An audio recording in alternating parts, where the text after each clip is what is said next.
Time now for your forewarned weather with Chief Meteorologist Alana Brophy. I was just going to show you that video.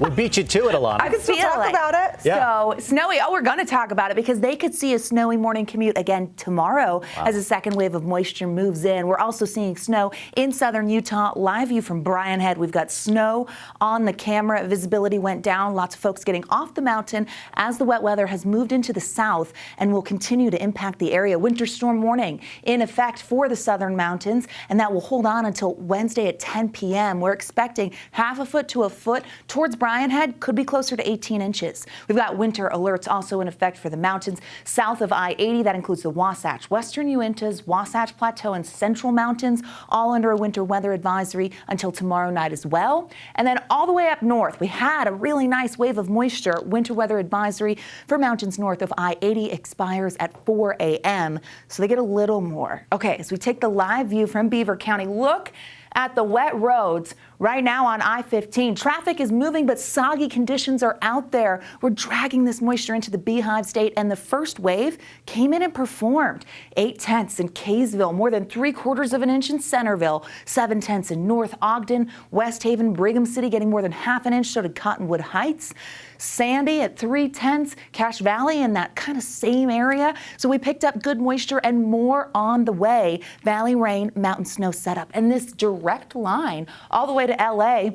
That southwesterly flow grabs the wet weather and drags it into southern Utah. And as we put this into motion, you're going to see it push further and further into central Utah, and then it pops up over in the West Desert, eventually making its way to the Wasatch Front. Temperatures are a little cooler today as compared to yesterday following that cold front this morning. 40s out there, 48 in Salt Lake, upper 30s in Heber and Vernal right now, 55 in Moab, and 50 in St. George, where the rain has been coming down in Washington County. As we look at the next several hours, we'll hang out in the 40s. Cloud cover's out there when we bring in the showers. You can't rule out the chance of a thunderstorm. Potential is there, especially over towards the West Desert, so Tooele County, over I-80. So if you hear a clap of thunder, you were forewarned. The chance is there. As we look at precip potential for tomorrow, boy, does it love the mountains, but statewide, we are talking about soggy potential. Step back and you see that's the entire western United States, and it still has to do with that upper level low. See, its counterclockwise flow keeps ushering moisture inland, and we're dragging it towards the Beehive State. Atmospheric river event in California. We get the remnants in Utah.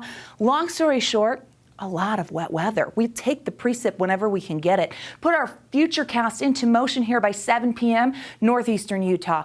Parts of the Wasatch Front and along I-15 soggy conditions. A band over Salt Lake by 9 p.m. We step back. That extends all the way down towards Delta into Beaver County and even Cedar City.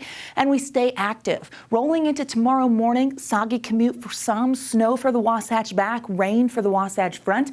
And notice into central Utah, the chance of some mixed precipitation a little better into tomorrow morning as snow levels drop just a bit. Here comes that area of low pressure. It's going to track through the Beehive State. It definitely brings showery activity as it moves through, wraparound moisture, and we start to clear late Wednesday into early Thursday with some drier conditions on deck. Oh, it's been a couple of days. As we get through the next 24 hours, we could pick up in our valleys another 1/4 of an inch to 3/4 of an inch of wet weather. Checking out that snow elevation, we actually warm by tonight because of the nature of that moisture moving in, dropping to about the benches by tomorrow morning. So some areas could see that wintry mix. Here's a look at those snow totals. They stay the same when all is said and done. 1 to 2 feet in the Cottonwoods, could pick up 6 to 12 in the southern mountains, 5 to 10 in central Utah. Wasatch back could see some accumulating snow here, anywhere from 2 to 8 for places like Park City, favored in a southwesterly flow.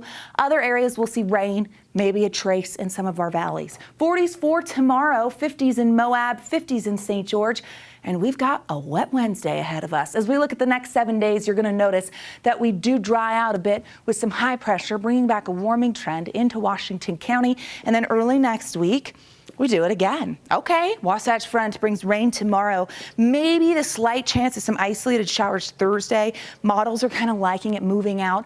We dry with high pressure, and then into early next week, we bring in a little more wet weather, and I am so excited about it.